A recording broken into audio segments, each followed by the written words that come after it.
ರೈತರು ತುಂಬಿರುವ ಬೆಳೆ ವಿಮೆ ಬರ ಪರಿಹಾರದ ಹಣವನ್ನು ಹಾಕುವಂತೆ ರೈತ ಸಂಘದಿಂದ ಸರ್ಕಾರಕ್ಕೆ ಮನವಿ. ಕೊಪ್ಪಳದ ರೈತರು ವಿವಿಧ ಬೆಳೆಗಳಿಗೆ ತುಂಬಿರುವ ಬೆಳೆ ವಿಮೆ ಹಣ 2 ವರ್ಷ ಕಳೆದರೂ ರೈತರ ಖಾತೆಗೆ ಬೆಳೆ ವಿಮೆ ಹಣ ಜಮಾಗೊಂಡಿಲ್ಲ. ನಂತರ ಲೋಕಸಭಾ ಚುನಾವಣೆ ಮುನ್ನವೇ ಕೇಂದ್ರ ಸರ್ಕಾರ ರಾಜ್ಯ ಸರ್ಕಾರಕ್ಕೆ 3,500 ಕೋಟಿ ರೂಪಾಯಿ ಬರ ಪರಿಹಾರವನ್ನು ಬಿಡುಗಡೆ ಮಾಡಿದರೂ ಕೂಡ ರಾಜ್ಯ ಸರ್ಕಾರ ಒಬ್ಬ ರೈತರಿಗೆ ಹಾಕಿದರೆ ಇನ್ನೊಬ್ಬ ರೈತರಿಗೆ ಬರ ಪರಿಹಾರದ ಹಣವನ್ನು ಇನ್ನೂವರೆಗೂ ಹಾಕಿರುವುದಿಲ್ಲ. ಕೂಡಲೇ ರೈತರು ತುಂಬಿರುವ 2 ವರ್ಷದ ಬೆಳೆ ವಿಮೆ ಹಣವನ್ನು ಹಾಕಬೇಕು. ಜೊತೆಗೆ ಬರ ಪರಿಹಾರದ ಹಣ ಯಾರಿಗೆ ಬಂದಿಲ್ಲ ಅಂಥವರಿಗೆ ರಾಜ್ಯ ಸರ್ಕಾರ ರೈತರ ಖಾತೆಗೆ ಜಮಾವಣೆ ಮಾಡುವಂತೆ ರೈತರ ಹಕ್ಕು ಕರ್ನಾಟಕ ರಾಜ್ಯ ರೈತ ಸಂಘದ ರಾಜ್ಯ ಉಪಾಧ್ಯಕ್ಷ ಅಂದಪ್ಪ ರುದ್ರಪ್ಪ ಕೊಳೂರ ಇವರ ನೇತೃತ್ವದಲ್ಲಿ ಆಗ್ರಹಿಸಿ ಯಲಬುರ್ಗಾ ತಹಶೀಲ್ದಾರರಾದ ಬಸವರಾಜ್ ತನ್ನಳ್ಳಿ ಅವರ ಮೂಲಕ ಸಿಎಂ ಸಿದ್ದರಾಮಯ್ಯನವರಿಗೆ ಯಲಬುರ್ಗಾ ತಹಶೀಲ್ದಾರ್ ಕಚೇರಿಗೆ ತೆರಳಿ ಈ ಮನವಿಯನ್ನು ಸಲ್ಲಿಸಿದರು.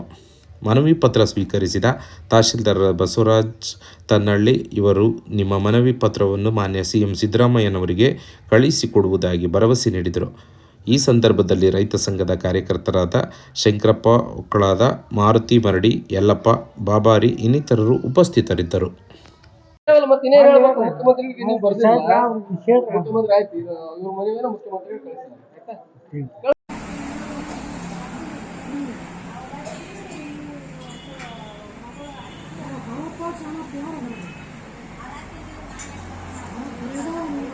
ಎರಡು ವರ್ಷ ಆಯಿತು.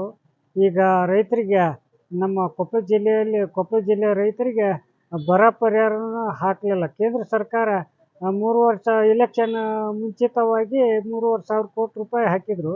3,500 ಕೋಟಿ ಹಾಕಿದ್ರು ಅವ್ರಿಗೆ ರೈತರಿಗೆ ಹಾಕಿ ರಾಜ್ಯ ಸರ್ಕಾರ ಹಾಕಿದರು. ಒಬ್ರಿಗೆ ಬಂದರೆ ಇನ್ನೊಬ್ರಿಗೆ ಬರಲಿಲ್ಲ. ಅದನ್ನ ಯಾರಿಗೆ ಬಂದಿಲ್ಲ ಏನು ಅನ್ನೋದು ಪರಿಶೀಲನೆ ಮಾಡಿ ಅವ್ರಿಗೆಲ್ಲರಿಗೆ ಬರ ಪರಿಹಾರ ಮುಖಾಂತರ ಸರ್ಕಾರ ಬರ ಪರಿಹಾರ ಹಾಕಬೇಕು. 2 ವರ್ಷ ಬೆಳೆ ವಿಮೆ ಬಂದಿಲ್ಲ. ಬೆಳೆ ವಿಮೆ ಯಾವುದು ತುಂಬಿದ್ರೆ ಬರೀ ತುಂಬೋದಾಟ ಆಗೈತಿ. 10 ಪೈಸೆ ಇವತ್ತು ರೈತರ ಖಾತೆಗೆ ಜಮಾವಣೆ ಆಗಿಲ್ಲ. ಇವತ್ತು ರೈತರಿಗೆ ಬೆಳೆ ವಿಮೆನೂ ಆಗ ಬರ ಪರಿಹಾರನ ಇವತ್ತು ಕೂಡಲೇ ಹಾಕ್ಬೇಕಂತಂದು ನಾವು ಮಾನ್ಯ ಯಲಬುರ್ಗಾ ತಹಶೀಲ್ದಾರ್ ಮೂಲಕ ಮಾನ್ಯ ಮುಖ್ಯಮಂತ್ರಿಗೆ ನಾವು ಮನವಿ ಪತ್ರನ ಇವತ್ತು ಸಲ್ಲಿಸಿವಿ. ಆ ಮನವಿ ಪತ್ರ ಪ್ರಕಾರ ಶೀಘ್ರದಲ್ಲಿ ಒಂದು ಸರ್ಕಾರ ಹೆಚ್ಚಾಯ್ತು ಶೀಘ್ರ 1 ವಾರ 15 ದಿನದೊಳಗೆ ಅದನ್ನ ಬರ ಪರಿಹಾರ ಹಾಗೂ ಬೆಳೆ ವಿಮೆ ಬಿಡುಗಡೆ ಮಾಡ್ಬೇಕಂದು ರೈತ ಸಂಘದ ರಾಜ್ಯ ಉಪಾಧ್ಯಕ್ಷ ಮಾಧ್ಯಮ ಮೂಲಕ ಮನವಿ ಮಾಡ್ಕೊಂಡಿದ್ದೇನೆ. ಮಾನ್ಯ ಮಾಧ್ಯಮ ಮಿತ್ರರಿಗೆ ನಾನು ಮನವಿ ಮಾಡಿಕೊಳ್ಳೋದೇನೆಂದರೆ, ಈಗ 2 ವರ್ಷ ಆಯಿತು ಇದು ರೈತರಿಗೆ ಯಾವುದು ಬೆಳೆ ಪರಿಹಾರ ಮತ್ತು ಬೆಳೆ ವಿಮೆ ಕೆಲವರಿಗೆ ಬಂದು ಕೆಲವರಿಗೆ ಬರಲಿಲ್ಲ.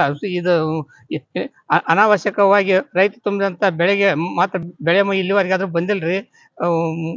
ಆದಷ್ಟು ಬೇಗ ಸರ್ಕಾರ ಬೆಳೆ ಪರಿಹಾರ ಮತ್ತು ಬೆಳೆ ವಿಮೆಯನ್ನು ಅನುಕೂಲ ಮಾಡಿಕೊಟ್ರೆ ರೈತ ಸ್ವಲ್ಪ ಎಷ್ಟೆಷ್ಟು ಜೀವನ ಸಾಗಿಸಕ ಮುಂದೆ ಬರ್ತಾನೆ. ಇಲ್ಲ ಅಂತಂದ್ರೆ ಸರ್ಕಾರ ಇದ್ದು ಸತ್ಕತೆ ಆಗುತ್ತೆ ನಮ್ಮ ಪಾಲಿಗೆ. ನಮ್ಮ ಹೆಸರು ಶಂಕರಪ್ಪ ಒಕ್ಕಳದಂತಂದು ಸಾಕಿನ ಚಿಕನ್ ಕೊಪ್ಪ.